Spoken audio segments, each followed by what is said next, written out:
gravador aqui. Beleza, então estamos gravando a partir de hoje a nossa discussão sobre política nacional de resíduos sólidos. Falei agora mesmo para a turminha da graduação que, enfim, eu estou desde quando? Final de 2020, né? Segundo semestre de 2020, das aulas online. Estou aqui com alguns gigas já gravados de aulas e etc. E eu vou fazer isso. Eu tenho 2 aqui, mas eu vou comprar mais um HD externo. Hoje, essa história de HD externo, outro dia eu levei um puxão de orelha. Um aluno meu falou: professor, você não usa mais, você tem que ir para as nuvens, né? Eu também estou pagando lá um Google Drive. Mas eu me acostumei aí com os HD externos. Vou socar tudo isso no HD externo. Quando me aposentar, vamos ver aquelas aulas que eu dava. Um dia eu estava de barba, sem barba. Outro dia o pessoal, o Carlos aparecia, o Rodrigo. E vou ver saudosamente desse momento desafiador que a gente viveu aqui. Tomara que a gente tenha superado. Bom, mas a minha praia, a minha expertise, talvez a minha contribuição maior, e que a gente vê inclusive no nosso laboratório, que vou ter a grata satisfação de recebê-los também todos, viu? Quem não teve, eu lembro, Carol já teve por lá, Carla, já dei aula lá para ela, Matheus, e o Carlos e o Rodrigo, acredito que não, né? Lá a gente tem uma marcenaria, nós temos uma serraria, nós temos um ambiente de propriedades físicas e mecânicas da madeira, etc., né? Não só no nosso laboratório, como o departamento como um todo. Mas essa temática que essa figura nos traz, ela faz parte de um projeto de uma bolsa de iniciação científica do PIBIC, do CNPq, que eu venho renovando os alunos, inclusive. E eu falei isso agora em agosto para Vanessa. Vanessa, eu marquei uma conversa com ela amanhã. Vanessa, a sua função aqui é essa daqui. Como é que a gente adapta o nosso dia a dia numa escala, num universo, um laboratório de pesquisa, desenvolvimento, aulas práticas, aulas teóricas, a uma gestão de resíduos, que essas premissas aqui são necessárias, né? Então, pessoal, a política nacional dos resíduos sólidos, a Lei 12.305, lá de 2010, traz essas informações no seu texto das preocupações, dos objetivos e das dinâmicas, então, da não geração, da redução, da reutilização, a possível ou não reciclagem, o tratamento e a disposição final adequada. Então, tem uma segunda figura que é mais recente, essa anterior eu já usava, e essa daqui surgiu lá no meu estudo para o curso, de uma ordem até de priorização, né?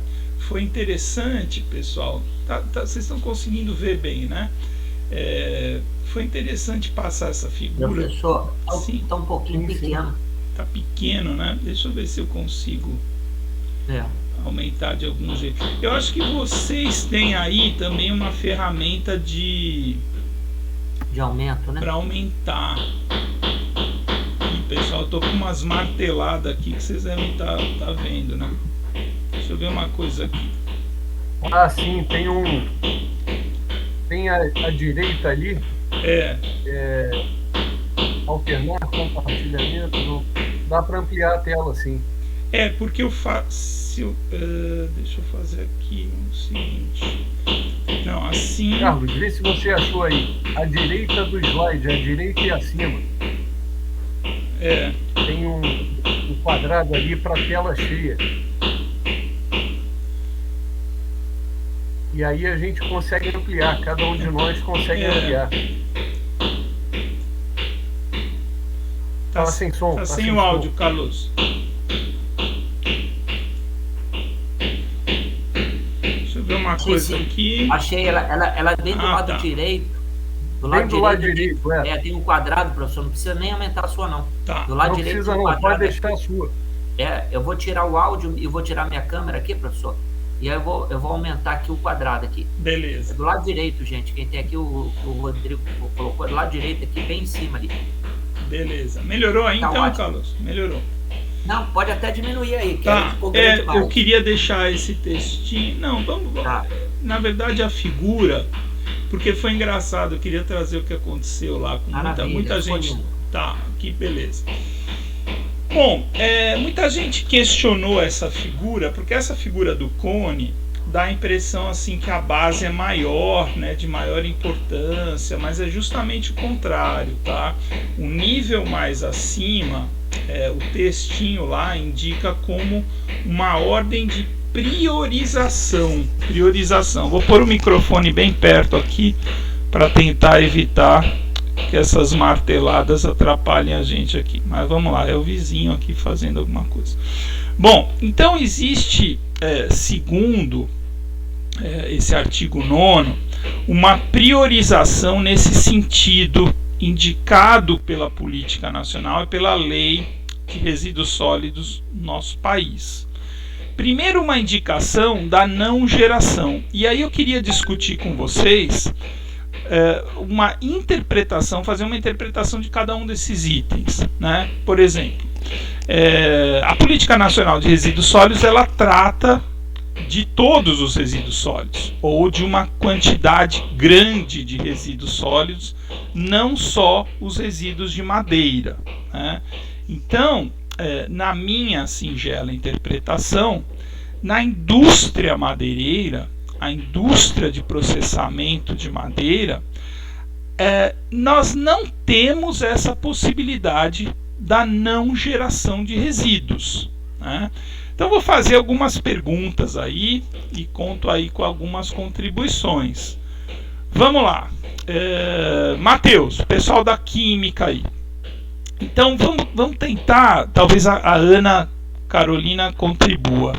No processamento químico da madeira, celulose e papel, biocombustíveis, algumas coisas que vocês estão trabalhando em escala de pesquisa e desenvolvimento, é possível a gente aproveitar a madeira sem geração de resíduo nenhum? Ou seja, essa questão da não geração, ela é totalmente possível ou não? O que vocês acham?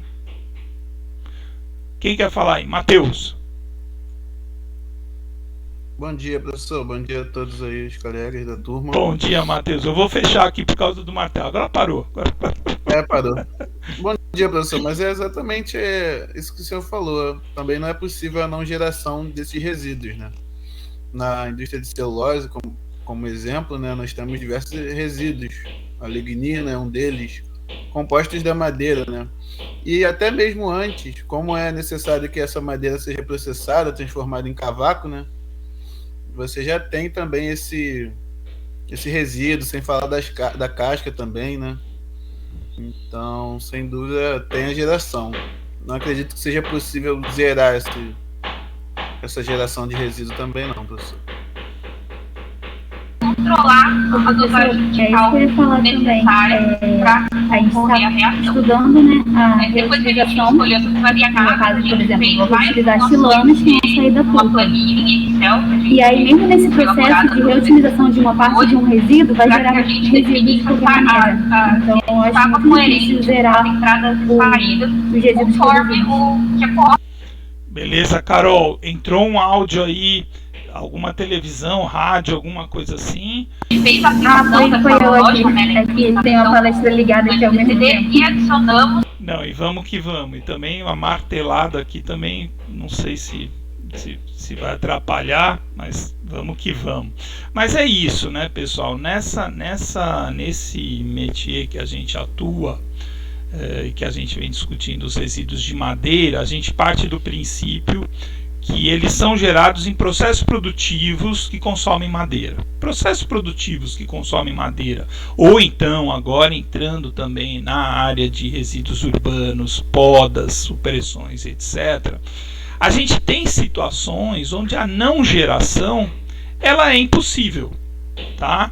Então a gente tem processos transformadores, processos consumidores dessa matéria-prima, madeira, lenhosa, fustes de árvore, etc., onde os resíduos ocorrem inevitavelmente. Então, a gente passa num patamar, numa segunda escala, onde talvez alguém possa contribuir também, que é o aspecto da redução, né? Então, assim, trouxe algumas informações para vocês, inclusive elas fazem parte aqui dessa mensagem. Eu acho que eu adiantei, né?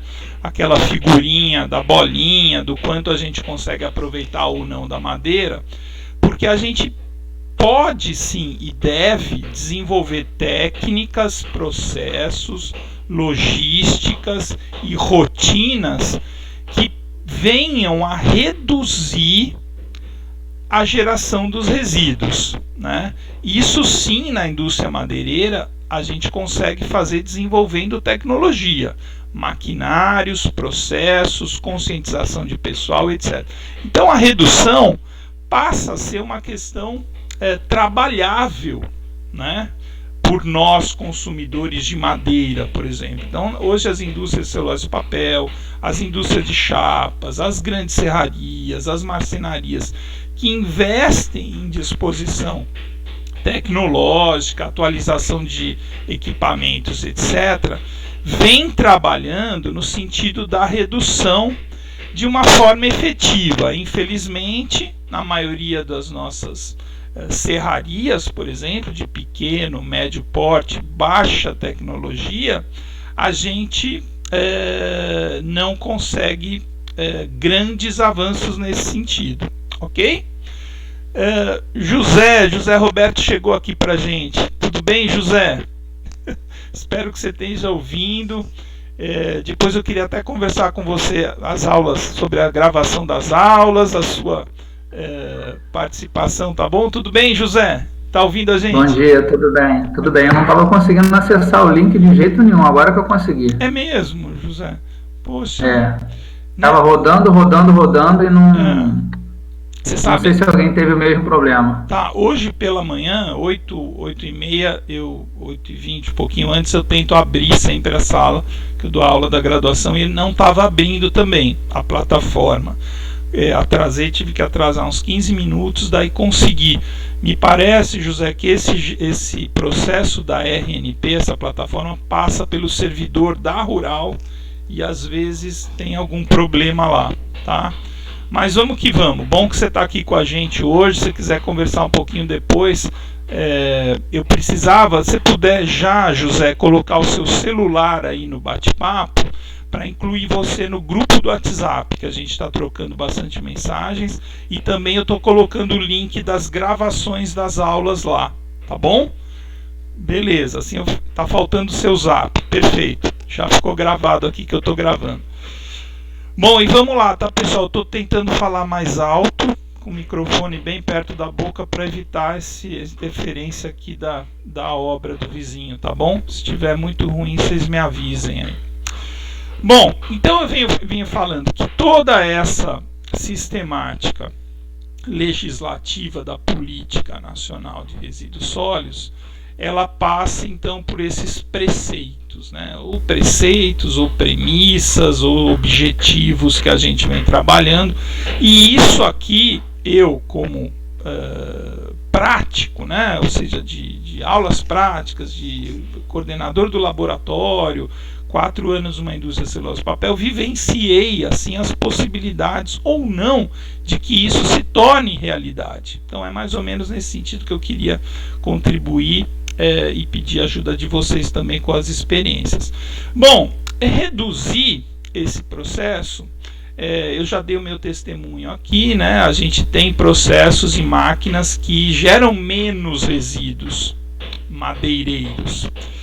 A questão da reutilização e da reciclagem também são possibilidades, né? Então hoje a gente tem uma série de possibilidades que eu gostaria de trabalhar bastante, talvez no final dessa aula, e trazer para a aula que vem já uma grande visualização de técnicas, de possibilidades, de alternativas, de estudos de caso reais que vêm acontecendo com eficiência no sentido da do tratamento, reuso e reciclagem de resíduos madeireiros, tá?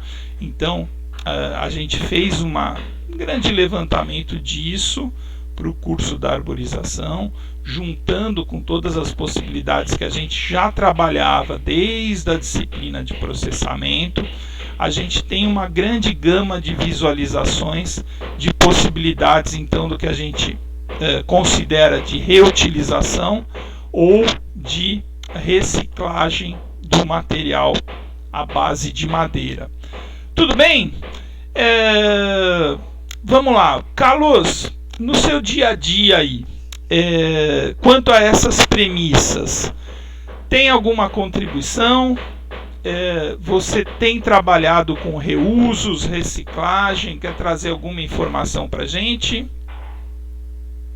Professor, o que eu mais busco é trabalhar com essas duas palavras, reuso e reciclagem. Tem feito muito trabalho disso até para diminuir a disposição final, né? Então, essa parte é muito importante, porque já custa tão caro esse resíduo chegar até a gente. Se a gente tiver que reprocessar eles e botar para fora para poder queimar, por exemplo, ele fica mais caro ainda, então duplica. Então, se a gente conseguir fazer uma bela reutilização ou uma bela reciclagem, ela contribui muito. Eu tenho feito muito sobre isso. E tenho tentado colocar o menor possível exposição final. É o conceito aqui da nossa empresa. Beleza. Daqui a pouquinho, Carlos, eu vou até trazer os conceitos, o texto que a norma indica quanto à reutilização e reciclagem. Eu queria definir bem esses conceitos, talvez com a sua ajuda ou a ajuda de quem quiser aqui, pessoal. O reuso, quanto ao... Só separando, que aqui tem, na verdade, os 3 R's, né? A redução, reutilização e a reciclagem. Perfeito. Redução, reutilização e reciclagem. Não, é que a redução, para mim, é uma coisa simples da gente entender, ou seja, gerar menos, né, o resíduo. Então, um exemplo madeireiro, mais uma vez. A gente usando uma serra circular para desdobrar madeira, a quantidade de serragem é enorme. Uma serra fita, uma lâmina bem delgada, a quantidade de serragem é bem menor. Então, um pequeno exemplo, investir num maquinário correto, a gente reduz gerações de serragem numa serraria. A reutilização, para mim, é um conceito que às vezes fica um pouco nebuloso no resíduo de madeira. Então, quando eu reutilizo aquele material e diferencio isso da reciclagem e do reaproveitamento, né? Então, por exemplo, a reutilização, para mim, eu enxergo muito claramente no retorno de garrafas reutilizáveis, por exemplo, né? Então, garrafa PET que eu reutilizo, o litrão da cerveja, né, garrafas de vidro que eu reutilizo. Aí eu queria saber de vocês se esse conceito da reutilização ele cabe também aos resíduos de madeira ou não, tá? Porque em poucas vezes, não sei se eu estou me fazendo entender bem, mas em poucas vezes eu enxergo o material madeira como material sendo utilizado várias vezes para um mesmo fim ou finalidade, tá? Um exemplo, talvez assim, que eu tenho utilizado, seja aquela madeira para suporte à construção civil, as formas de concreto, madeira para separar obras, as escoras de laje. Então aquilo lá a gente usa por várias vezes, né? Ou seja, em vários momentos, várias obras, a gente reutiliza o material. Não sei se alguém tem algum outro exemplo, o próprio Carlos poderia dar um exemplo que encaixasse bem nesse conceito da reutilização. Alguém? Esse conceito se encaixa bem nessa parte de construção civil. Ele pega exatamente nessa parte aí que o senhor colocou, muito bem colocado. É lógico que quando essas esporas já chegam para os CTRs, ela já vem contaminada muito com cimento, já vem rachada, já vem quebrada, então já acaba não sendo reaproveitada na própria obra, né? Uhum. Então, assim, quando chega para o CTR, ela já chega já esbagaçada, já chega já ruim. Então tem que ir para reciclagem mesmo. Mas essa é uma forma de reutilização, é uma forma muito interessante. Eu também não vejo muito também, eu concordo com o senhor, eu não vejo muito assim a reutilização, se não for na fonte, na ponta do aterro, eu não vejo como fazer nem perto uma reutilização de madeira. Perfeito. Vamos ver, o José lá em Seropédica, com a experiência administrativa dele, vou contar um caso interessante. Eu estava indo embora da Rural, um dia acho que eu estava em Seropédica ainda, em direção ali a Campo Grande, e eu passei por um ambiente que tinha assim, aluguel de escoras de laje. Quer dizer, eu até diminuí assim o carro, dei uma olhada e falei, pô, que interessante, né? Existe um comércio aqui, no sentido do reuso da madeira, onde o camarada está lá com um pequeno negócio até de alugar escoras de laje. Escora de laje, não sei se todo mundo é aquele pontalete, geralmente de eucalipto, 3 metros, né, de altura, 12 centímetros de diâmetro, para o pessoal escorar a laje de construções civis mesmo, né? Então, ali o cara tinha um comércio de reutilização daquilo. Como o Carlos falou, muitas vezes aquilo vai estar impregnado com cimento, às vezes o cara bate um prego, um parafuso, amarra um arame, ou seja, aquilo lá vai se deteriorando ao longo desses usos. Mas se o camarada usar uma vez, 2 vezes, 3 vezes, 10 vezes, eu já tenho uma reutilização mais racional. E o Carlos comentou, isso acaba indo para o centro de tratamento de resíduos, né? Pergunta: já viram isso, essa reutilização? José, como é que está em Seropédica? Existe esse recomércio aí de escora de laje, madeira para construção? Na verdade, isso não é só em Seropédica, né? Isso é um mercado formal da construção civil, né? Basicamente, utiliza-se pinos e eucalipto, né? Justamente por não precisar de DOF, é mais fácil a compra, né? Não precisa ter nenhuma rastreabilidade do sistema do IBAMA. E isso é muito comum até porque é muito barato, né? Quando você aluga uma escora de ferro, uma escora de aço, é o dobro do preço, né? Porém, ela tem uma durabilidade muito maior. Mas, geralmente, você pode usar 4, 5 vezes essas escoras em obras diferentes e que vai tranquilo. E não é só o pontalete, tem o travessão também que eles chamam, que é aquela parte que fica debaixo da laje, que tem um apoio, né? Então eles colocam uma peça de madeira rente à laje e depois apoia com um travessão. Então, na verdade, são 2 peças de madeira. E geralmente pinos e eucalipto. Mas isso aí é um mercado nacional, assim, não é uma particularidade de Seropédica. Perfeito. Olha que contribuição bacana. E aí você tem essa sensação de 4, 5 vezes é possível um reuso, né, antes do descarte, né? Sim, porque uma laje, ela só precisa de 20 dias para cura, uma laje tradicional.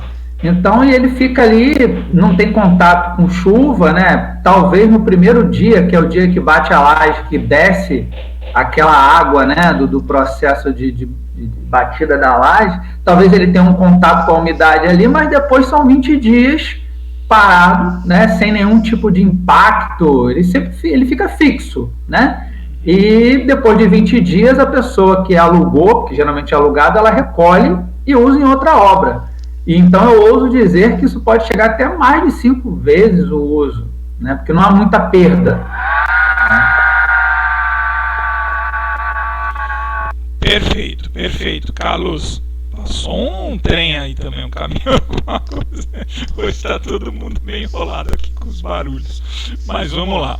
Bom, o meu objetivo era exatamente esse, pessoal. Era dar essa sensação do entendimento, da reutilização. Mais uma vez, tudo isso que a gente está vendo no quadrinho aí, ou no conezinho das prioridades das premissas, aí da hierarquia da gestão dos resíduos sólidos, não é uma exclusividade para os resíduos madeireiros.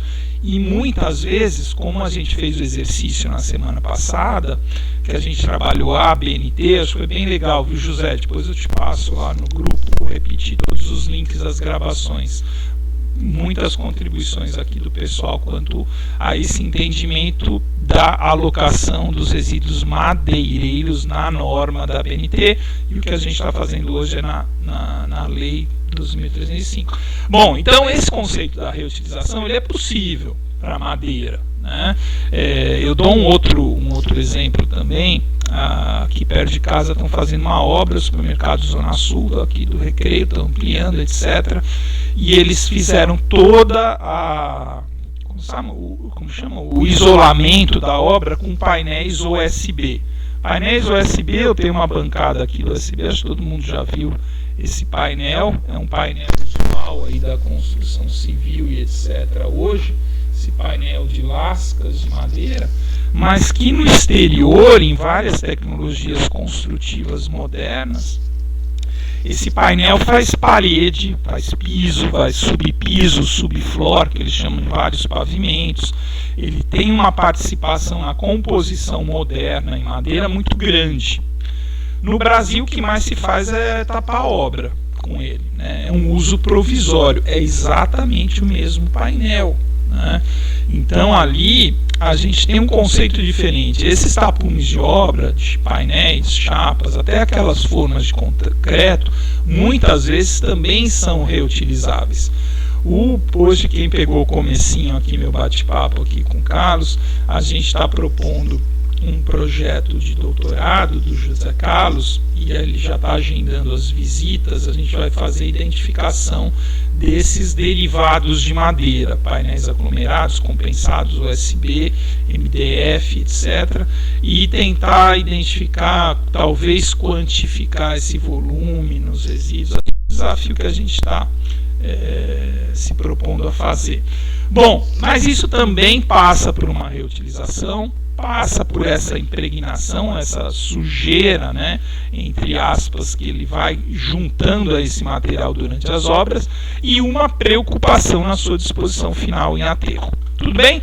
Bom, aqui com o mouse, se vocês estiverem olhando, eu queria também trocar algumas mensagens, e vamos tentar fazer o pessoal participar aí, sobre o conceito da reciclagem.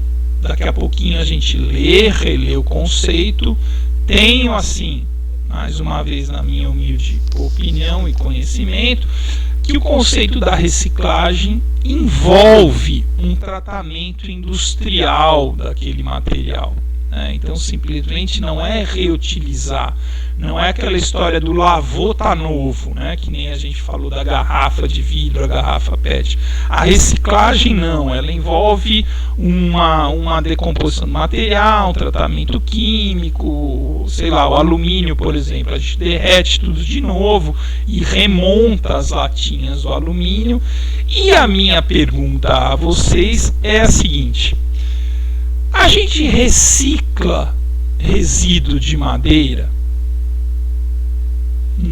ao pé da letra do conceito da reciclagem? Quem arrisca aí? Carla. Opa, Rodrigão, vamos lá. A visão do nosso profissional de direito aqui.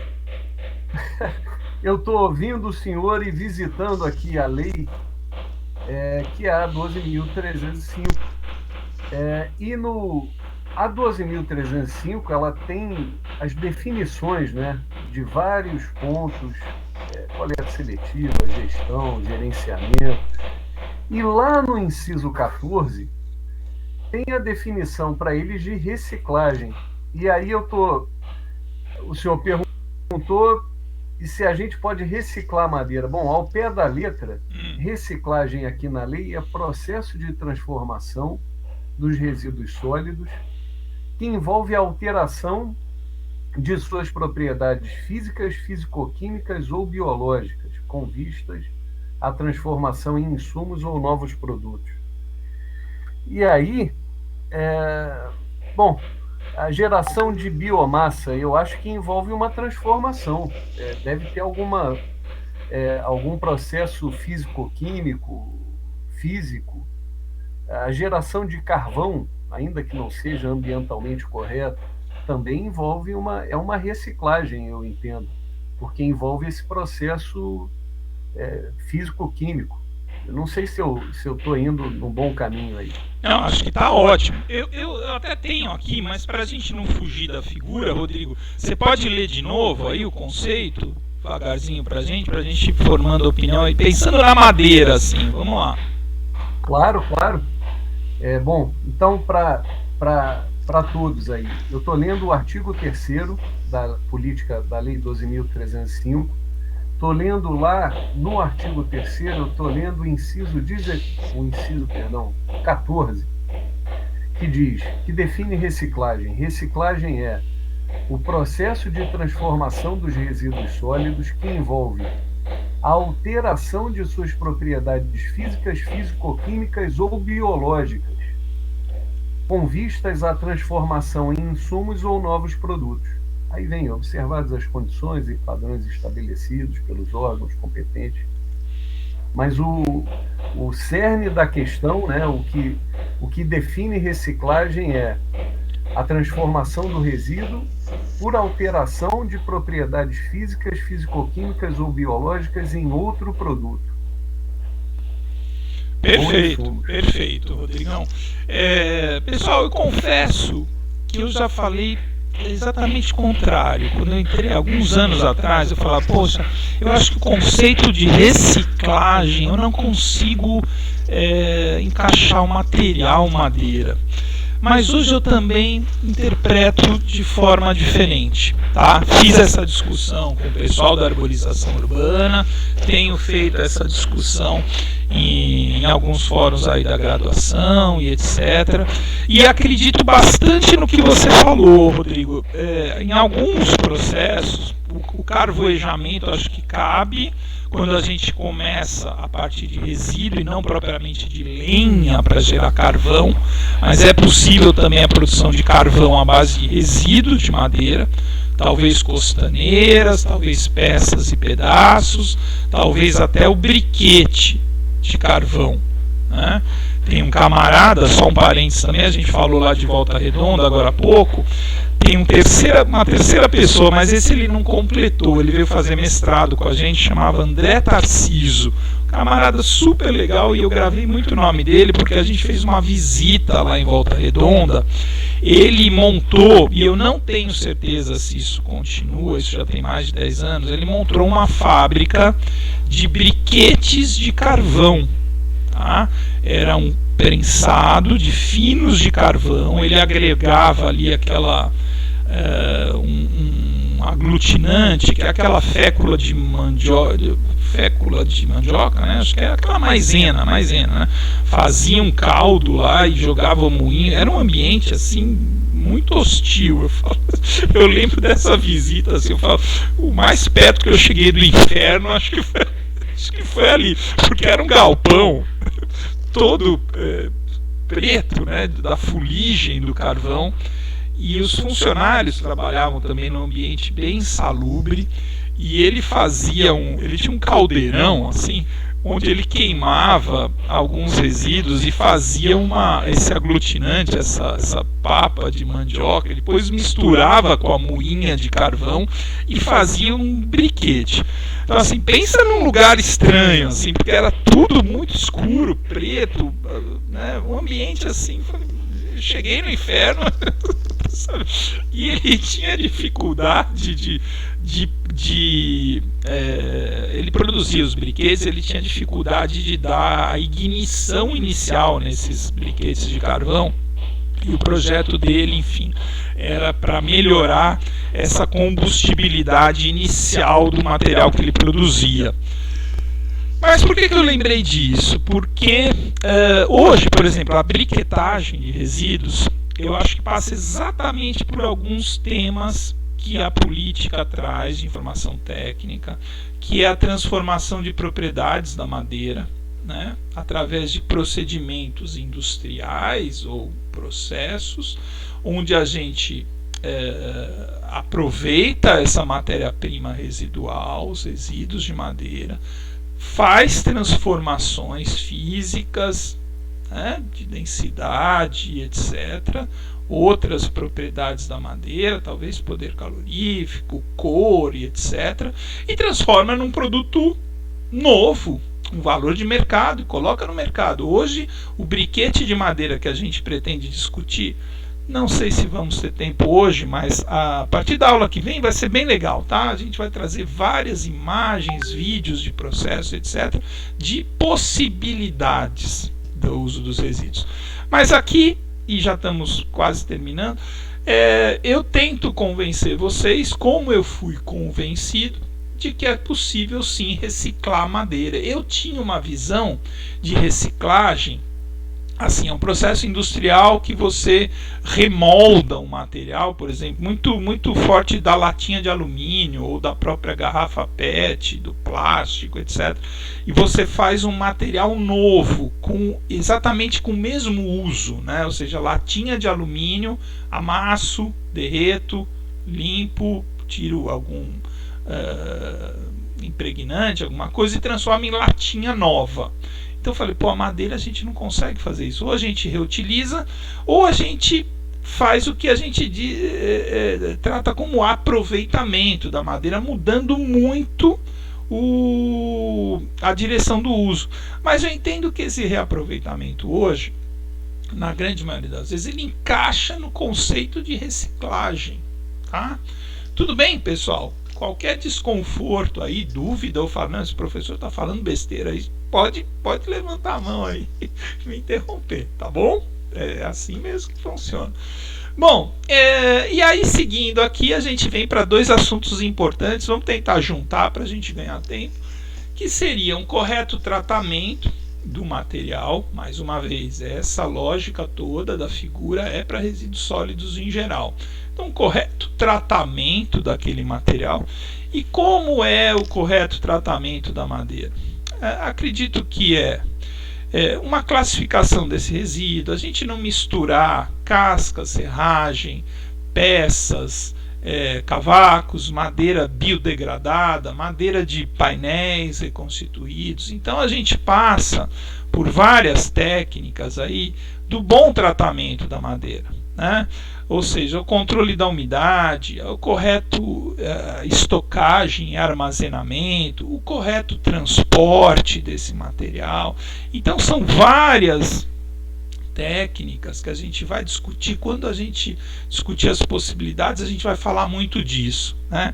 Então, para fazer painel aglomerado com resíduos de madeira, é complicadíssimo, tá? E no Brasil eu não conheço nenhuma iniciativa de pequeno ou médio porte, muito menos de grande indústria, que faz chapa e painéis 100% com resíduos, porque o tratamento é complicado. A gente precisa classificar, a gente precisa controlar a umidade, a gente precisa ter um material livre de impurezas. Já falamos aqui, né? A madeira, às vezes o resíduo de madeira tem concreto, tem tinta, tem adesivo, tem prego, parafuso, dobradiça, etc. Então o tratamento obviamente é uma coisa possível, né? A gente está nessa, né? Possível, não é? Acontece ou não? Sim, ele acontece, é possível, é indicado, e a gente vai discutir muito disso quando falar das possibilidades. E a disposição final, bom, a disposição final também, né? Falamos bastante. Qual que é o final, a disposição final, né? A alocação final, onde a madeira é levada no final da sua vida como material, como bem de consumo, como produto nosso. É o aterro? É o centro de tratamento de resíduos seropédica? É a disposição final? Né? Ou é mais interessante a gente queimar esse material para gerar energia? E aí também é uma disposição final ou não, a gente considera ou não. E quando ela tem os impregnantes que a gente falou, né? Ou seja, a gente muda tudo isso. Bom, pessoal, então acho que foi um bom exercício. Esse era mesmo o objetivo. Deixa eu ver se eu diminuo aqui. Eu vou precisar aqui de alguma... aqui. E a gente lê algumas questões, né? Bom, agora vem os dois conceitos que a lei traz. Então eu vou falar rapidamente, que a gente já falou bastante disso, né? Esse é o conceito da lei, e esse é um exemplo daquele texto que é muito relacionado à ABNT, tá?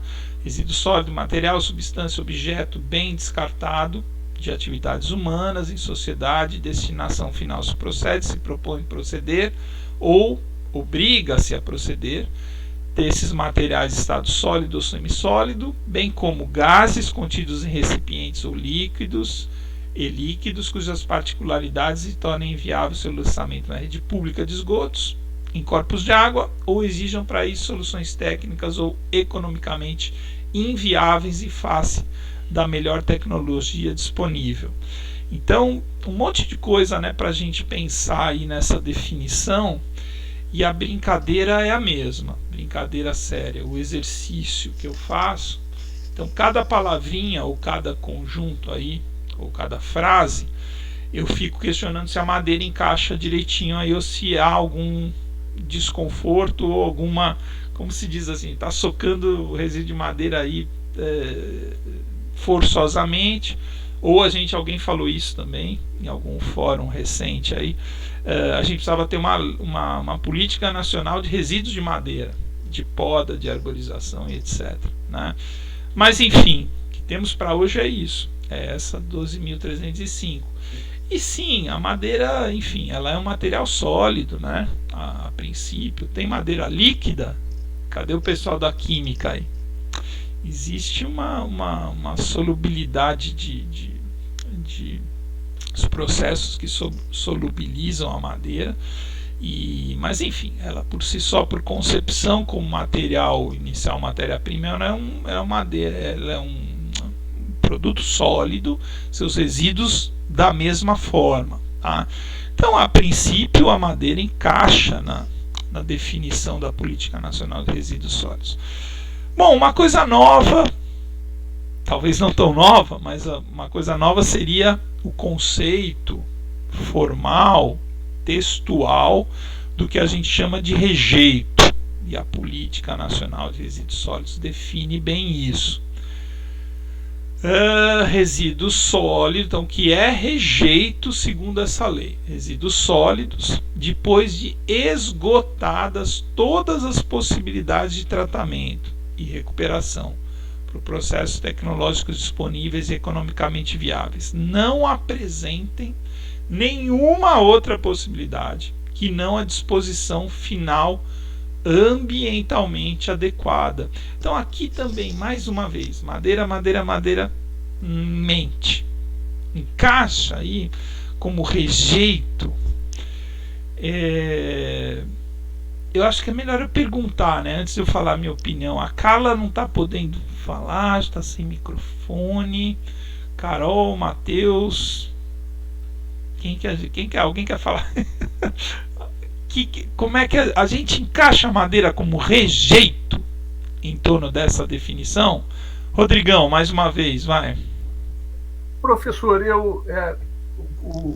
o que nós conversamos em uma outra oportunidade, eu entendo que não, porque sempre todo resíduo de madeira, qualquer que seja, vai ter uma forma de reutilização, de aproveitamento, enfim. Então, rejeito de madeira, eu vejo impossível de ter um rejeito de madeira. Perfeito, Rodrigo. Eu concordo com você, só tem um senão, talvez uma vírgula, né? Que é aquele caso da impregnação ou química, né? Ou seja, não é madeira mais na sua essência. Tá? Mas com madeira essência, ou seja, sem processo de adesivo, fenólico, formaldeído, cobre, cromo e arsênio do CCA, com o creosoto derivado de petróleo, com a lã de vidro que o Carlos falou, com cheio de prego, parafuso, etc. Ou seja, a madeira in natura, vamos dizer assim, madeira in natura, uma peça de madeira, não encaixa para mim de jeito nenhum na definição de rejeito, né? A gente tem N possibilidades de transformar a madeira. Estou esquecendo de ler aquelas frases lá embaixo, né? E nesse caso do rejeito é aquele que não possui mais valor econômico, né? E precisa ser disposto adequadamente. Agora, frente a algumas coisas que a gente já trabalhou, discutiu, não sei se todos concordam também, que a madeira acaba sendo tratada como rejeito, né? A madeira, desde as podas e supressões da arborização urbana, como em algumas questões também de resíduos industriais, marcenarias, serrarias, etc., a madeira acaba, desculpe a repetição, acaba sendo tratada como rejeito onde não deveria. Tudo bem? Concordam? Então a gente tem essa questão. Oi, José, vamos lá. Oi, só uma observação que vai ao encontro do que está sendo dito. Além de estar lá, né, em Seropédica, porque hoje eu estou meio problema de saúde, estou de casa, mas apesar de estar lá em Seropédica, eu tenho uma empresa de consultoria, né, assim como Favoreto. E aí no Recreio dos Bandeirantes, minha empresa foi contratada há uns 3 anos atrás, bem ali perto do Notre Dame, quase do lado do canal ali do Rio Morto. É Rio Morto, se não me engano, ali, né? Deve ser próximo de onde você está agora. Isso. E nós fomos contratados para fazer ali implantar um britador para reutilização de resíduos da construção civil, e ele também queria fazer a pelotização de madeira, né, madeira de construção civil. Ele queria fazer um reaproveitamento. E o órgão ambiental questionou severamente. Eles disseram: como que você vai conseguir provar que essa madeira não tem tinta? Como que você vai conseguir retirar os pregos dessa madeira? Ou seja, eles fizeram uma série de questionamentos técnicos que a gente teve que responder. Esse processo é de 2018 e até hoje a licença não saiu.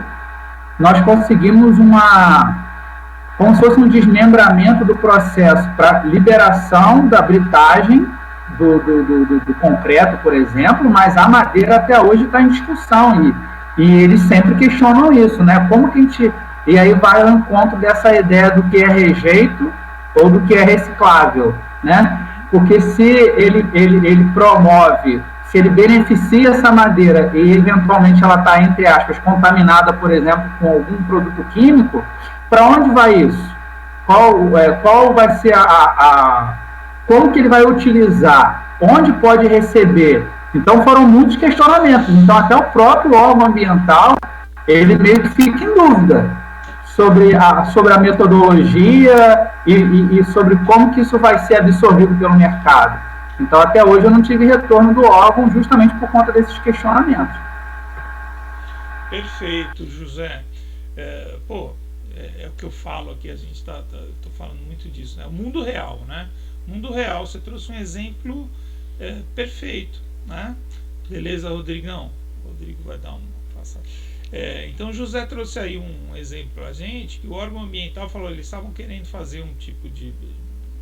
Britagem, você chama? É um briquete? Eu fiquei com essa dúvida, José. Um briquete ou a britagem que você falou é outro tipo de... O britador nada mais é do que o mesmo equipamento utilizado numa pedreira, né? O carro deve ser bem mais experiente nessa área do que eu. O que ele faz? Ele quebra a pedra da pedreira, assim como resíduos de concreto, e tem algumas peneiras. E aí ele atende uma certa granulometria. E esse resíduo de concreto britado, dentro da granulometria aceitável pelo mercado, ele pode ser reincorporado. Então, por exemplo, ao invés de você usar 100% de brita, você poderia usar 70% de brita e 30% do material reciclável. Então, o município do Rio de Janeiro já tem uma legislação para isso, para que as obras públicas utilizem esses materiais, né? Então, já há um fomento para o reaproveitamento de resíduos de construção civil. Então, é semelhante a uma pedreira, só que britando o resíduo de concreto. Perfeito, obrigado. Até anotei aqui, britagem, era um termo que eu preciso me familiarizar melhor. Perfeito. E daí para madeira, acredito que você está chamando de britagem, essa picagem, essa trituração, seria talvez até a confecção da biomassa, né? O que a Chacovaco faz lá, por exemplo, né?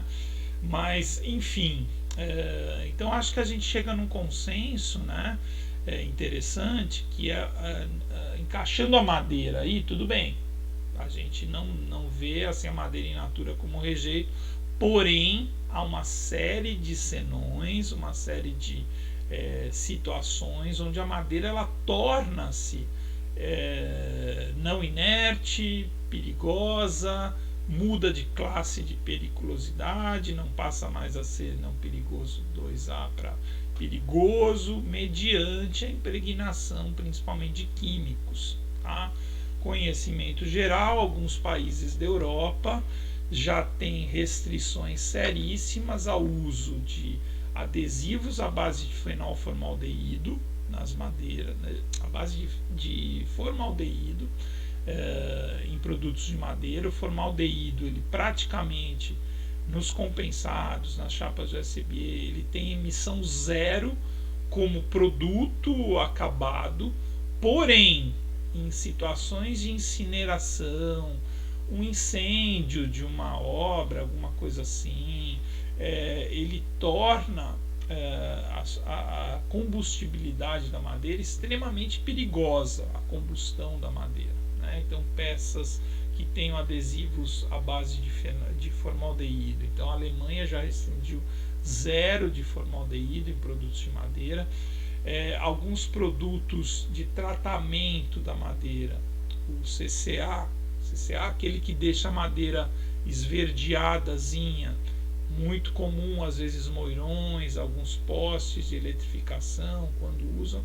No Brasil ainda a gente usa cobre, cromo e arsênio como produto de tratamento de madeira, muito perigoso também qualquer iniciativa de combustibilidade e mesmo de disposição em aterro, tá bom? Então a gente tem que atentar bastante a essa questão. Bom, aí eu trago aí uma leitura também de alguns outros conceitos. Isso daqui é um trabalho da Ana Meira, é uma tese de doutorado muito bacana que eu posso compartilhar com vocês. Ela cita então nos resíduos urbanos como resíduos sólidos as podas, as madeiras compensados, e isso é uma lei que precede a política nacional, uma lei estadual de São Paulo de 2006. Os conceitos de reciclagem, acredito que foi os conceitos que o Rodrigo leu pra gente, tá bom? Aqui no cantinho, aqui não sei se está dando para ver, às vezes eu faço isso, ao invés de pôr a citação, eu fico com preguiça, eu ponho aqui um printzinho da tese onde isso foi tirado, tá bom? É a tese da Ana Maria Meire e deve ser algo muito próximo à definição que o Rodrigo leu pra gente de reciclagem, transformação dos resíduos envolvendo alteração. Acho que isso é chave quando a gente fala de madeira, alteração de propriedades físicas, físico-químicas ou biológicas. Então, como o que mais me vem à cabeça aqui é a gente fazendo briquete de madeira como exemplo da reciclagem, porque a gente está alterando bastante a densidade da madeira, que é a principal propriedade física. Okay? Então a gente mudou a propriedade física, a gente está reciclando. O conceito da reutilização, vamos lá, que acho que esse a gente não leu, mas a gente falou bastante, né? Das escoras de laje, das formas, da madeira para construção. Então, aproveitamento dos resíduos sólidos sem a transformação biológica, física ou físico-química. Ou seja, ali a gente não está alterando as propriedades, né? Então vamos pôr um pouquinho dessa leitura técnica na conversa que a gente teve agora há pouco, das escoras de laje. José contribuiu bastante, aí legal mesmo, mundo real ali. Não, professor, usa várias vezes, tem a escora de metal mesmo, né, de ferro, que é muito mais cara, então a gente usa madeira 4, 5, 6 vezes, depois inevitavelmente ela vai se degradar, mas a gente não tem nesse processo do reuso nenhum tipo de transformação biológica, física ou química do material. A gente está reutilizando aquele material tal qual a sua composição química física lá nos é posta. Observadas as condições, padrões estabelecidos, órgãos competentes, SNAMA, SICOBER, Sistema Nacional de Vigilância Sanitária, né, e SUASA, que eu não me arrisco aqui a passar alguma vergonha falando a sigla errado. Bom, tem dois conceitos, 2 ou 3, acho que são 3, rapidamente nessa área. Isso é a teoria da coisa, né? Então, essa disciplina, ela tem o nome de aproveitamento de resíduos florestais e madeireiros, né? É uma disciplina que, quando eu entrei na Rural, ela já existia, quando a gente vem 17 anos isso está fazendo. Então, creio que a pessoa visionária, há cerca de 20 anos, que criou essa disciplina dentro do programa de pós-graduação de Ciências Ambientais e Florestais, aberto a colegas de outros cursos, foi o professor Edivar. Professor Edivar, que alguns conhecem. Conhece o Edivar aí, José Roberto, lá de Seropédica? Edivar, figura... Conheço a fama dele. Só a fama. Ele, o Arimateia, Carlos Domingos. Conheço o Domingos eu tenho mais proximidade. Legal. Aqui o professor Edivar é muito atuante aí também em Seropédica, politicamente. Acho que ele participou de algumas prefeituras passadas, se não me engano foi até secretário de ordem pública, alguma coisa assim. Mas enfim, professor Edivar, colega nosso aqui do departamento, professor hoje, acho que é o mais antigo concursado aqui, ele fala aqui no Instituto de Floresta, porque antes dele existia uma espécie de nomeação dos docentes, 30, 40 anos atrás. O professor Edivar criou essa disciplina na pós-graduação e hoje eu mantenho a mesma estrutura, mas isso eu estou devendo. A gente precisa mudar, inclusive, o nome. Tá? A disciplina da graduação optativa, a gente já trouxe o conceito da gestão, do gerenciamento dos resíduos. Né? Então, por lei, por definição da política nacional, existe ali um conjunto de ações, né? Direto, indiretamente, que envolvem, então. Acho que isso é conceitual, mas é legal nesse nivelamento todo que a gente está fazendo. Então, esse gerenciamento dos resíduos, importantíssimo. Como é feita a coleta, o transporte, o transbordo, né? Não sei, o translado, o tratamento, a destinação final adequada, a conceituação dos rejeitos, integrando isso ao plano municipal.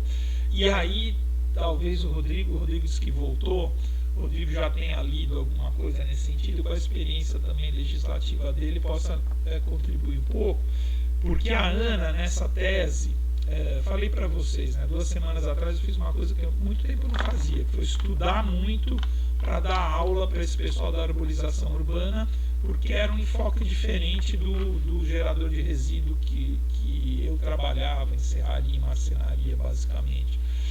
Mas ali existe um conceito muito forte de que o principal órgão, ator na gestão e gerenciamento do resíduo é o município, ou seja, a cidade, é a prefeitura municipal.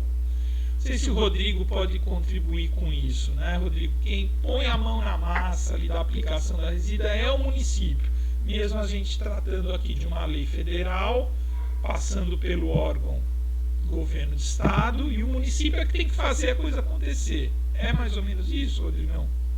Exatamente, professor. O que eu tenho pesquisado, por uma leitura integrada, não só da Lei 12.305, até aqui, eu tô com um olho no padre e outro na missa, né? Eu tô com a lei aberta aqui. Legal. O artigo 10 da lei diz o seguinte: incumbe ao Distrito Federal e aos municípios a gestão integrada dos resíduos sólidos gerados nos respectivos territórios, sem prejuízo do controle de órgãos federais e estaduais, e, enfim. Então, quem executa, antes disso, se o senhor me permite, a Política Nacional de Resíduos Sólidos, a Lei 12.305, ela estabelece diretrizes, ela conceitua, define as principais questões de resíduos sólidos, mas ela, grosso modo e de forma geral, ela estabelece diretrizes. Quem executa mesmo a gestão, quem executa mesmo o retorno, a reciclagem, etc., são os municípios. Então, em determinada passagem aqui, e agora eu não sei se encontrarei, mas cabe aos municípios a elaboração de planos de gestão de resíduos. Isso é condição até para que eles recebam os recursos federais, os recursos financeiros do governo federal para a execução dessa gestão. Então, o município do Rio, que é onde eu mais me detenho, né, a pesquisa que eu faço se concentra no município do Rio. O município do Rio foi um dos pioneiros em criar esse plano de gestão de resíduos sólidos. Tem até um de resíduos de madeira, né? Tem Política Nacional, enfim, PEDAL, Plano Diretor de Arborização Urbana, é o PEDAL. Sim. Então, cabe de fato a execução, cabe aos municípios. E a Lei 12.305, como eu disse antes, ela só estabelece as diretrizes, as normas gerais, que são os municípios que efetivamente vão gerir esses resíduos. Legal. Você falou desse plano de resíduos de madeira, mas o plano diretor do Rio de Janeiro eu tenho, a gente estudou esse também há 2 semanas, e em alguns itens e subitens dele ele trata especificamente do que deve ser feito, né, com os resíduos da arborização principalmente, né? Mas é interessante isso, Rodrigo. Eu estava pensando enquanto você falava também, atualizei essa informação, existe muito recorrentemente a destinação dessa responsabilidade aos departamentos de limpeza urbana, né? Haja visto que acontece no município do Rio, a Conlurb é responsável pela retirada dos resíduos de poda, etc., e eventualmente até os resíduos de construção, demolições, reformas, supressão e etc., que envolvem muita madeira também. Então, eu falei muitas vezes, né, mas a gente tinha um fórum lá de alunos de várias partes do Brasil, e em alguns momentos não, o pessoal fala, não, aqui não é, então aqui a gente envolve a Secretaria de Meio Ambiente, a Secretaria de Ordem Pública, outras instituições. E não raro também a gente tem um envolvimento da concessionária ou da empresa responsável pela distribuição de energia elétrica, né? Porque no Brasil, acho que todo mundo vê isso no nosso dia a dia, a gente tem muito pouca coisa bem organizada, subterrânea, de distribuição elétrica, e a gente tem poste de fiação convivendo, muitas vezes, ou na maioria, não harmoniosamente com as árvores, né, ou com outros elementos urbanos. Então a gente tem muita interferência também de algumas subsidiárias, concessionárias, empresas terceirizadas ou mesmo órgãos públicos que fazem a gestão das linhas de transmissão de energia elétrica, principalmente nessa ótica da arborização urbana, de supressão de galhos, folhas, árvores, raízes e etc. Tá bom? Então, professor, perfeita. Professor, engraçado isso. Engraçado que ontem ou anteontem, eu estava... Eu não sei se... Enfim, eu saí de casa, fui levar a minha filha em algum lugar ou buscar, eu não me recordo bem o que foi, e eu passei ali pelo Itanhangá. E é curioso, né? É curioso que quando a gente se debruça sobre um assunto, a gente passa a observar esse assunto, né? Mais nas ruas. talvez isso já ocorresse com a frequência que ocorre hoje, mas eu não atentava. Então, ali no Itanhangá tinha uns caminhões da Light com aquela escada articulada, né, Magiros, eu acho o nome, e fazendo justamente a poda das árvores porque estavam prejudicando, enfim, criando um obstáculo lá para a fiação. Então, é tanto a Conlurb quanto a própria Light, a própria concessionária de energia, ela também tem essa competência quando a questão envolver a rede elétrica, claro. É legal, a gente vai aprendendo, é exatamente isso que você falou, né? A gente vai situando aqui o nosso olhar à medida que a gente vai estudando e conhecendo. Também tem um caso interessante na frente do meu prédio, veio a Light, ela vem recorrentemente aqui, e é a Light que faz a poda da nossa pata de vaca aqui na frente da nossa casa. E aí, outro dia eu cheguei, eles estavam cortando bastante desbalanceada assim a poda. Eu falei, vocês não podem tirar? Ah, não, a gente só pode mexer onde os galhos estão interferindo na rede elétrica. Tinha um que era, o cara em um segundo lá ia fazer um ajuste ali, mas ele se negou. Ele falou, não, ali não é nossa responsabilidade, porque não está atingindo diretamente a rede de energia. Mas é isso, né? O conceito do gerenciamento, então, o Rodrigo acho que trouxe essa visão para a gente. Legal, ele tem um ator muito importante, que é o município, né? E sua administração municipal, né? Então, esse próprio conceito da legislação, ele traz essa responsabilização. Fale-se muito também no conceito da gestão integrada, né? Talvez um pouco ainda filosoficamente falando, conceitualmente, e não sei se eu vou ser até desrespeitoso em alguns momentos, mas de certa forma utopicamente, né, a gente falar de uma boa gestão integrada entre várias organizações e sociedade civil e etc. A gestão integrada indica isso, né, o conjunto de ações voltadas para a busca de soluções para os resíduos sólidos, considerando as dimensões políticas, econômica, ambiental, cultural, social, controle social e a premissa do desenvolvimento sustentável. Então aqui, né, parece, né, bem poético, bem contextualizado teoricamente, e o que nos leva a uma interpretação, infelizmente, talvez uma opinião pessoal mais uma vez, que isso muito pouco fica 100% resolvido no que a gente vê no nosso país, né? Então a gente fala do tripé da sustentabilidade social, econômica e ambiental, e poucas vezes a gente vê esse tripé bem equilibrado nas situações relacionadas aos resíduos.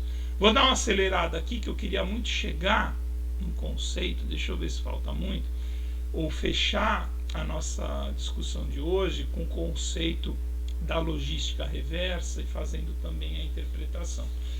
Conceito da responsabilidade compartilhada, ou a gestão compartilhada seria a administração. A responsabilidade compartilhada pelo ciclo de vida dos produtos, então conjunto de ações individuais, de fabricantes, importadores, distribuidores, comerciantes, consumidores, titulares ali, serviços de limpeza urbana ou aqueles que estão manejando os resíduos sólidos, minimizando o volume dos resíduos e dos rejeitos. Interessante isso, né? A ideia da redução é tanto para o resíduo como para os rejeitos, né? Aquele conceito da redução, primeira coisinha lá da pirâmide que a gente discutiu. Então a redução também cabe, obviamente, aos rejeitos, concordo, bem como redução de impactos à saúde humana, à qualidade ambiental, decorrente do ciclo de vida dos produtos nessa lei. Fiz a propaganda, acho que fiz, né? Agora eu confundo, pessoal, me desculpem um pouco as turmas. Mas essa live aqui de julho do ano passado, a gente participou, eu assisti ao vivo, ela está disponível ainda, e eu acho que eu já coloquei o link no nosso grupo, vou repetir em função de ter aparecido aqui novamente, mas foi uma discussão muito atual e muito bacana de uma pessoa que eu sou literalmente fã, que é a professora Adriana Nolasco, que está aqui ao centro da imagem, tá? Professora Adriana Nolasco se aposentou em 2019 e hoje é uma grande consultora na área de resíduos sólidos. Se aposentou no Departamento de Ciências Florestais da USP de Piracicaba. Tem um trabalho fantástico através da sua orientada de doutorado, que é a Ana Maria Meira, da qual eu tirei vários textos aí dessa apresentação, e que eu recomendo texto e leitura, porque ela faz uma interpretação não só política, mas também quantitativa, matemática. A tese de doutorado dessa moça, olha que interessante, ela tem um capítulo, uma parte da tese sobre modelagem matemática de quantificação de resíduos urbanos em seropédica. Então, ela dispõe lá, eu gosto um pouco desse tema, matematicamente, como aferir com precisão a geração de resíduos de madeira da cidade. E ela está assumindo um pouco do papel aí da professora Adriana, institucionalmente. Se não me engano, a Ana Meira, ela tem uma bolsa de pós-doutorado hoje e trabalha lá na USP de Piracicaba também, tá? Bom, aqui do lado era uma promotora que contribuiu lá, viu, Rodrigo? Uma profissional de direito lá que contribuiu na área. Essa Nancy Tami, ela é uma deputada estadual, se não me engano, que tem um programa aí de ações sociais na mídia lá em São Paulo. E essa moça, não menos importante, é a tradutora de Libras, que acompanhou lá o evento, tá?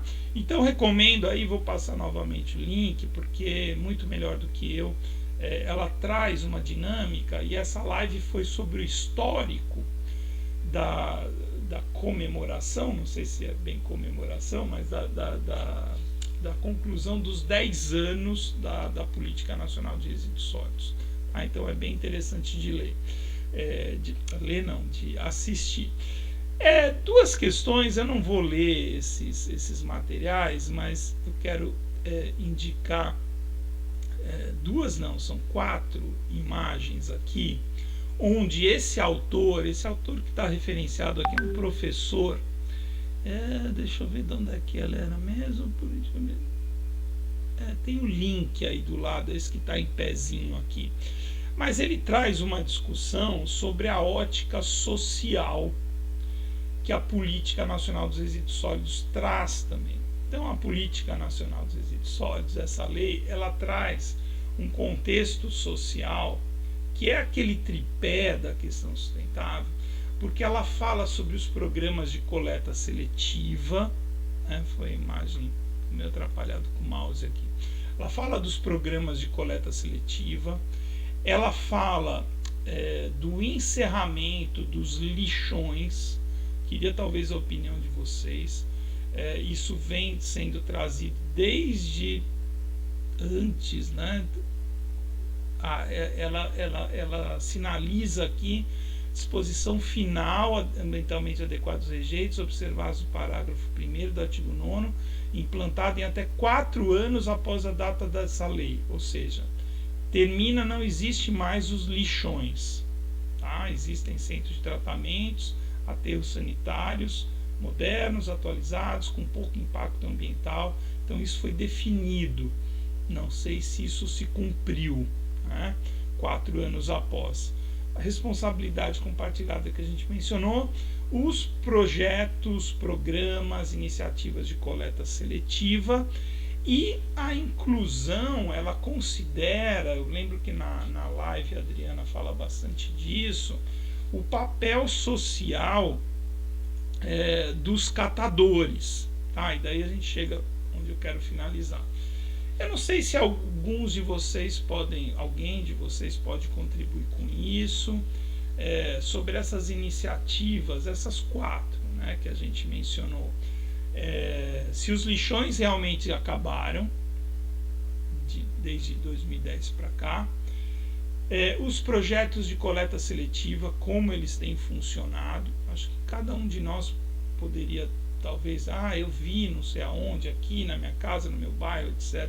Funciona, não funciona? Até hoje na Rural a gente não conseguiu um programa de coleta seletiva, teve várias iniciativas lá no IF, e acho que agora que mais está com chance de dar certo é essa, que o projeto que a gente participou da professora Vanessa, que teve a filhinha há 2 semanas atrás, está afastada com licença maternidade, está se propondo a fazer no Instituto de Florestas, um projeto de coleta seletiva, a inclusão dos catadores e a questão da responsabilização. Então, tudo isso, pessoal, no meu entendimento, trazendo aqui para vocês, para o nosso nivelamento, etc.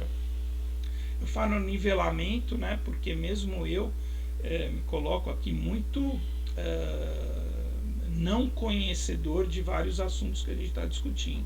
Então, a gente está nivelando aqui com a visão do profissional de direito, do pessoal da química que está trabalhando, o professor Fernando, do profissional atuando no mercado, aí, o Carlos, e do José, também aí também atuando no mercado e atuando hoje como uma posição ali na administração pública de Seropédica.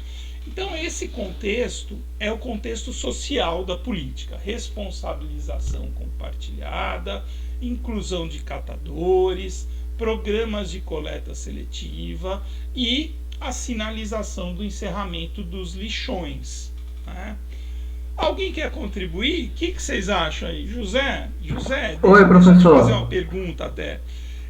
Nesse curso que eu mencionei a semana passada e hoje, talvez você não tenha entendido direito. Eu peço desculpa que a gente, no órgão público, né, tem aquelas demandas, aí acabou que eu não pude participar da aula. Claro. Não, é que 2 semanas antes da nossa aula, tem uma iniciativa bacana do nosso instituto, que é um novo curso, que é um curso de arborização urbana. E eu estive, então, falei, pessoal, são 45 profissionais, a primeira turma. Então tem pessoal da Prefeitura de Curitiba, Prefeitura de Salvador, pessoal do Distrito Federal de Brasília, um rapaz de Santarém, no Pará, todos eles gestores e trabalhando ali em órgãos públicos. Tem um rapaz da Conlurb, o Marcelo Deschamps está fazendo o curso. Então foi uma discussão muito rica nesse sentido. E aí teve um relato de um morador de Seropédica, Luiz Palermo, é o marido de uma professora até que está fazendo curso, ele é profissional do INCRA, e ele falou: quando eu morava em Seropédica, a gente tinha o lixão de Seropédica. E ele trouxe uma visão para a gente. Hoje, ele falou, com o CTR, no contexto que eu morava ali em Seropédica, eu acho que melhorou, entendeu? Então talvez tenha encerrado aquele chão, mas é ainda um assunto muito polêmico e controverso. Você, como gestor, essas questões de catador, coleta seletiva, lixão, o que você traz de informação para a gente? Vamos lá, vou trazer de Seropédica, mas eu vou ter que colocar um componente pessoal também, por ser minhoca, né? Por ser de lá. Quando havia o lixão de Seropédica, que era chamado de lixeira, era onde eu era criado a, 200 metros desse ambiente. Nós tínhamos um sítio, tinha agricultura familiar, então era extremamente degradante, né? Ver as pessoas fazendo a coleta de forma inadequada, se machucando, né? E aí quando surgiu a proposta de implantação do aterro sanitário de Seropédica, que na verdade ela foi imposta pelo governo federal e pelo governo do estado, isso foi contra a população de Seropédica, e eu estava junto, né? Foi extremamente contra a proposta, por entender que ali está o aquífero Piranema, que é um dos maiores reservatórios de água potável da região. Então, o simples fato de ter um risco, né, a população entendia que não poderia não ser viável. Seropédica recebe, em média, 9.000 toneladas de resíduos por dia. Então, como morador, a nossa crítica, até porque a Política Nacional de Resíduos Sólidos, ela fala da possibilidade de consórcio entre municípios ou o próprio município fazer a sua disposição, né? E Seropédica recebe todo o resíduo do município do Rio de Janeiro. Então, na nossa cabeça de morador, é como se fosse assim, o cara caga em Copacabana e joga cocô aqui na minha casa. Né? Isso numa análise de morador, né? Eu vou falar tecnicamente. Então, a contrapartida que a Ciclus deu, né, que é a que gerencia hoje o aterro sanitário de Seropédica, foi justamente remediar o lixão. Então, esse lixão ele foi remediado, havia uma licença do INEA para remediação, e a partir de agora é de responsabilidade do município. Então, nós fazemos um monitoramento, há vários postos de monitoramento, análises laboratoriais para saber como que ele está, mas realmente extinguiu o lixão, né? Então, há um balanço positivo, sim, né? É indiscutível que a disposição que hoje tem é muito mais adequada. O que nós, como moradores, sentimos muito é a questão de ter que receber de fora, né? Então, mas aí é mais uma questão pessoal. Agora, sobre a coleta seletiva, tem o lado positivo e o lado negativo, né? Seropédica tem um lado positivo. A coleta seletiva, ela é exclusivamente de uma entidade de catadores e a Secretaria de Meio Ambiente, ela dá todo o suporte técnico, né? Ela dá todo o suporte, mas a gestão dessa coleta seletiva que hoje funciona, inclusive está funcionando muito bem, ela é exclusiva da cooperativa. Aí depois eu vou dar um exemplo de um outro lugar que não deu certo, porque misturou algo um pouco. Só uma pergunta, José, dúvida mesmo. A rural não está incluída nessa... Não. No âmbito não, a rural, da coleta seletiva, não. Né? Um espaço federal, é outra questão. Não. Eles têm na verdade, possuem instalações que estavam inadequadas, então o poder público ele entrou para dar todo esse suporte estrutural, instalação de energia, para dar uma qualidade maior de trabalho para eles são independentes, e não só por ser bonzinho, tem que ficar claro isso. Nós temos os recursos do ICMS ecológico, e isso pontua para o município, né? Então, eu atuo num outro município que recebe R$65 mil por semana do ICMS ecológico no cálculo total. E o fato de você possuir uma coleta seletiva efetiva no município, isso pontua no ICMS ecológico. Então, o governo também ganha com isso. Então, há um ganha-ganha aí. Um ganho social pela comercialização, né?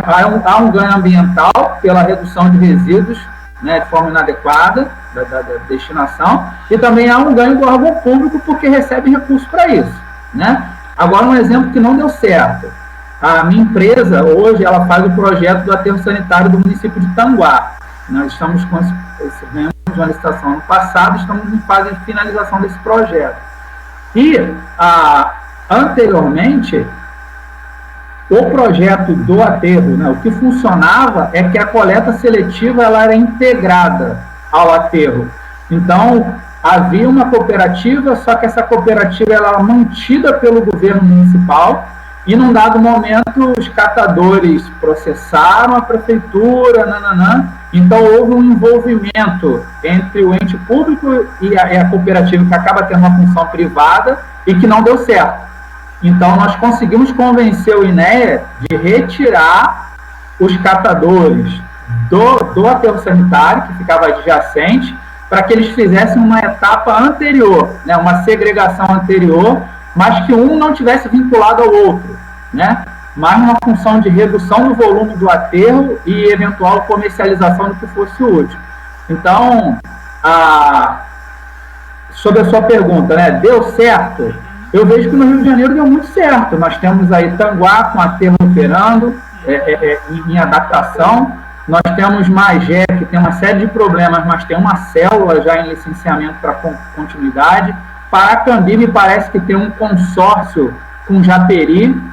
Seropédica está recebendo praticamente tudo do Rio de Janeiro. Então, se nós fizermos um balanço do que era há 10 anos atrás e o que é hoje, há uma evolução. O que me preocupa é a decisão política. Por exemplo, eu não acho que Seropédica fosse um local adequado, considerando o aquífero Piranema, né, para o risco, né, porque existe um risco. Há relatos na literatura de que o método utilizado, por exemplo, na Europa, já é condenado, né? Então, o que para a gente aqui hoje é uma maravilha, já está sendo visto lá fora como algo talvez inadequado tecnologicamente. Então, aí eu estou pensando como um morador de Seropédica, eu estou misturando as coisas aqui, né? O meu sentimento de morador com o técnico, mas eu não sei se eu consegui contribuir, tá? Não, perfeito. Cara, eu acho que a gente está com um time aqui muito bacana esse período, muito bacana mesmo. E aí você traz uma visão com essa duplicidade aí, né, de foco, né, do morador. Foi bem parecido com o nosso colega, o Luiz. Luiz é um engenheiro agrônomo, é formado na Rural e casado com uma colega de departamento, a professora Gilmara, trabalha no INCRA. E ele fez esse relato também, ele falou, olha, ele morava muito próximo ao lixão de Seropédica, era muito comum o mau cheiro, questões muito complicadas lá do nosso dia a dia. E ele indiscutivelmente teve um avanço hoje, né, com a vinda do aterro. E questionou exatamente esses riscos que você coloca, a questão do aquífero, a questão, né, de ser uma área também, né, puxando um pouco aqui para o contexto da universidade. A própria professora Edivar, que eu mencionei, ficou muito à frente da mobilização interna rural, que era contrária a essa alocação do aterro naquela área, porque é uma área anexa ao campus da universidade. Mas, enfim, bacana também a questão da coleta seletiva. Eu acho que o campus da Rural ele é muito deficitário nesse sentido, dos seus próprios tratamentos internos, né? Eu acho que a gente tem que avançar muito nesse sentido. Esse projeto que eu falei é bem interessante. A gente pode trazer um contexto dele em alguma aula também, convidar a professora Vanessa, que acho que ainda esse ano retorna aí as suas atividades. Bom, pessoal, se vocês me permitem, eu estou quase tendo que encerrar aqui, precisa encerrar um pouquinho antes do meio-dia, mas trazer para a nossa finalização de hoje uma discussão de uma temática também muito interessante, muito no foco industrial da política, da própria norma da ABNT, que é o conceito ou a ferramenta ou a teoria do que a gente tem na literatura, nos trabalhos científicos e na própria legislação, que é o conceito da logística reversa. Entendo a logística reversa como como esse fechamento de circuito ideal tratando do tema resíduos sólidos, né? E aí, mais uma vez, eu faço esse exercício e ele tem funcionado para mim, com alguns relatos também. Não, acho que isso é interessante, de encaixar a temática da disciplina, o aproveitamento dos resíduos florestais e madeireiros dentro de uma situação de logística reversa. E foi muito legal, desculpem a repetição recorrente do tema da arborização urbana, porque está bem recente assim, a gente não conseguiu encaixar muito bem a arborização urbana e seus resíduos de poda, supressão de árvores no conceito da logística reversa, onde a indústria, enfim, né, geradora, depois alguém distribui isso, pode ser a própria indústria, pode ser um segundo elo dessa cadeia de custódia de empresas, vai para o varejo, aquele material, né? Vamos pensar ali numa coisa onde a gente enxerga melhor, tem sempre o exemplo do pneu, né? Do fabricante de pneu. Então a indústria produz o pneu, a Michelin, quem mais, a Goodyear, as fábricas de pneu distribuem no atacado para as grandes redes, depois no varejo para o consumidor. Existe o consumo, o uso do pneu, o descarte, e deve existir uma responsabilização para coleta, seleção, para reciclagem. Esse material volta para a indústria para se fazer pneu novamente.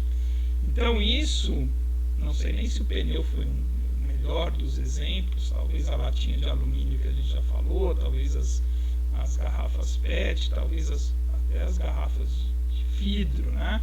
Fechem melhor esse circuito em determinadas experiências ou determinados exemplos, determinadas regiões, cidades, etc.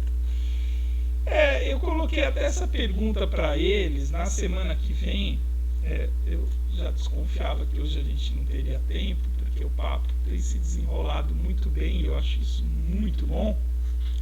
A gente vai começar a falar dessas técnicas, né, da compostagem dos resíduos. Não sei se todo mundo já ouviu falar, é um termo que no exterior está muito em voga aí, que é o mulching. Esse mulching é uma cobertura morta, né, proteção do solo, em arborização urbana, ao redor das árvores, em algumas culturas também para cobertura e até em alguns elementos e projetos de paisagismo, a cobertura com resíduos picados, cascas, etc. Essa técnica de recobrimento aí, mulching. Fabricação de equipamentos urbanos são aqueles elementos, bancos de parques e jardins, talvez mesas a partir de resíduos também.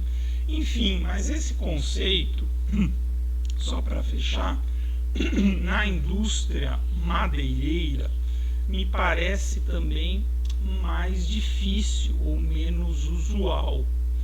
Vamos lá, uma indústria móveis, pisos, esquadrias de madeira, portas, janelas, uma serraria. Você tem esse produto sendo distribuído, atacado, varejo, loja, consumidor, e você tem, depois de alguns anos, um descarte, né? Falamos hoje aí dos painéis reconstituídos, compensados, aglomerados e outras chapas, né? Mas eu não conheço uma logística reversa fechada, um projeto em que a própria indústria seja responsável por isso, recicle e coloque novamente no seu circuito, falando mais uma de indústria madeireira, ou a situação da poda, né? Aí eu falei assim, será que um projeto de compostagem, vamos lá, eu queria que vocês raciocinassem comigo, porque eu acho que eu nem tenho a resposta ainda. Um projeto de compostagem para a produção de substrato, de mudas, de adubo orgânico, para ser distribuído para a população. Projeto de compostagem bem amarrado, bem feito, bem parametrizado, que a prefeitura municipal seja responsável. E aí ela, como geradora, vamos supor que a prefeitura municipal vai ser a geradora de galhada, árvores suprimidas, ou seja, ela gera esses resíduos a partir da sua gestão da arborização urbana. E aí ela tem um sistema de coleta desses resíduos, de processamento em termos da compostagem e depois distribuição da população. Será que a gente não está chegando num fechamento de circuito de logística reversa, adaptado, por exemplo, à questão da arborização urbana? Ou será que a indústria madeireira, com a coleta de seus resíduos e utilização, por exemplo, em caldeiras de biomassa para gerar energia, não estão também chegando próximo, talvez não 100%, mas 70%, 80%, 90% de um sistema de fechamento que a sua unidade de negócio gera resíduos, coleta e retorna para a indústria, nem que seja para não transformar no mesmo material, mas que seja feita a técnica da reciclagem, de briquetagem, por exemplo, aí eu volto como fonte de combustível para a matriz energética daquela empresa. Então fica essa mensagem final, talvez para a gente pensar um pouquinho sobre isso, e obviamente, como eu sempre faço, abrindo a palavra aqui no final da nossa aula, e convidando vocês a estarem conosco na próxima semana, que eu acho que vai ser legal. Vou trazer um monte de coisa bastante atual aí sobre as possibilidades de uso. E aí, Carlos, fechamos a logística reversa em algum momento ou acho que isso não encaixa para a nossa situação? Não, acho que encaixa perfeitamente. Nunca tinha pensado nisso, não. Carlos. Essa questão, principalmente de compostagem, ela encaixa bem. E a fabricação também de equipamentos urbanos. O mulch também pode ser até ser. De repente, até uma reutilização, mas não uma logística reversa. Mas o compostagem e fabricação de equipamento, eu acho que fica bem legal esse encaixe. Só complementando aqui. Chega próximo desse fechamento de circuito, né? Porque a logística reversa, ela tem aquela, quer dizer, uma teoria, né? Uma teoria de descarte zero, de rejeito, né? Ou seja, você fecha o circuito através de um projeto industrial adaptado, obviamente, a cada cenário. Mas vamos lá. Por isso que o mulching, eu uso muito mulching aqui no paisagismo nosso, principalmente de casco de pinos. Eu trago uma empresa chamada Mecplan, lá do Paraná, não sei se o senhor conhece, que é a empresa do grupo Klabin, que produz lá celulose e tudo. E aí eu uso, mas ele, na verdade, quando ele vai ficando mais velho e tudo, ele acaba virando também um resíduo. Então, eu não sei se ele se encaixaria bem, não, mas os outros perfeitamente se encaixariam na logística reversa, tanto compostagem quanto fabricação de equipamentos. Mas perfeito, professor, mais uma vez, obrigado pela aula aí, brilhante. Eu teria muito a contribuir com essa questão de resíduos, que o senhor perguntou ao Zé Roberto, que respondeu muito bem, mas eu teria muito a contribuir. Eu acho que a gente está, assim, evoluiu do que era um estágio catastrófico, mas continua muito ruim. Continua muito ruim. Os lixões somente paralisaram, mas assim, a grande maioria dos 5.000 estados, 5.000 municípios continuam com lixões. A gente, quando fala cidade do Rio de Janeiro, eu entendo que cada município, a minha cabeça, a nível de gestão de resíduos, gerenciamento de resíduos sólidos, né, é uma cabeça local. Eu acho que cada município seu tem que cuidar do seu resíduo, que é problema dele. Então, a partir do momento que o meu município aqui, o Rio de Janeiro, destina para o município do tamanho de Seropédica 8.000 toneladas de resíduos por dia, isso é um desaforo para o município de Seropédica. E antes era um desaforo pior quando era para o município de Caxias, quando era o lixão de Gramacho.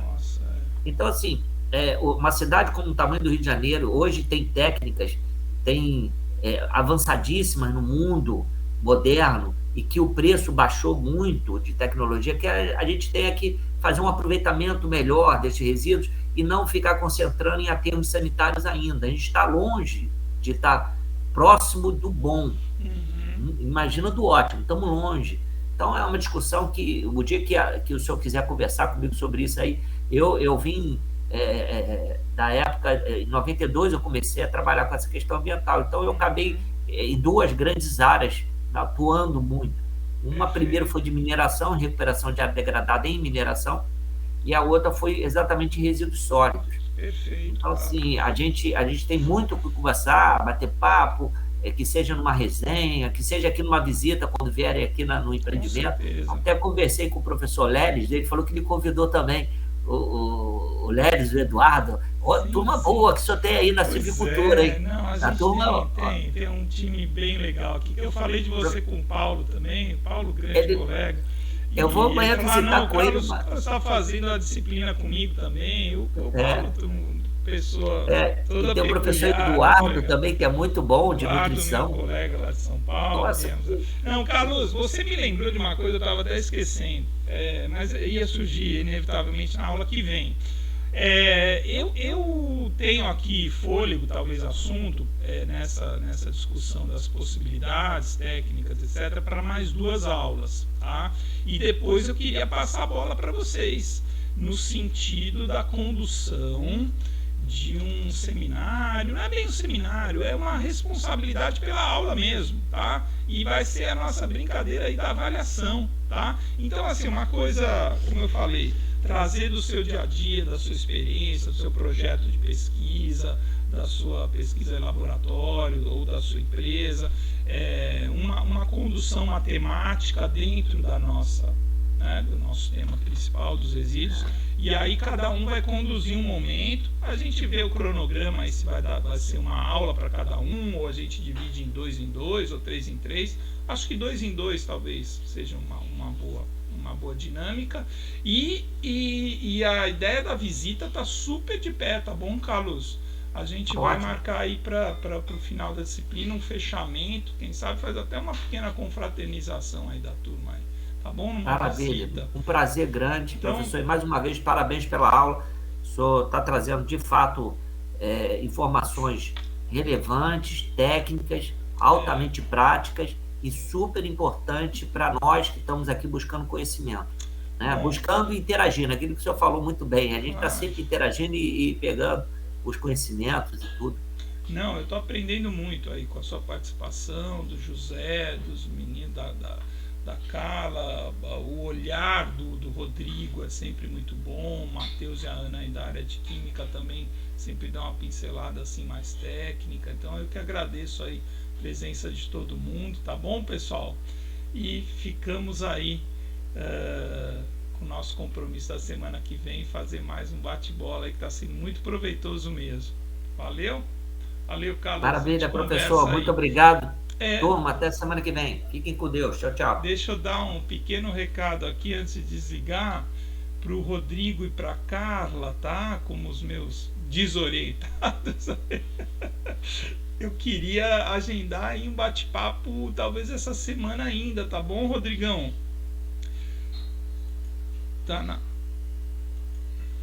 Se o Rodrigo tá me ouvindo ainda, mas vou entrar em contato. Carla, fica tranquila que eu te respondo aqui o zap. Carla trabalha também, mas até o final da sexta-feira a gente marca, e estou agendando aí com os 5 orientados para a gente pôr tudo em dia aí, os projetos. O PPG-CAF está começando a cobrar relatórios e defesas de projeto, a gente tem que se preparar para isso, tá bom? Te respondo aí brevemente. Tá bom, Rodrigão? A gente agenda aí hoje à tarde, talvez, logo depois do almoço, passa um zap para vocês. Vamos combinar assim. E obrigado aos demais. Valeu, Carlos. Fechando aqui.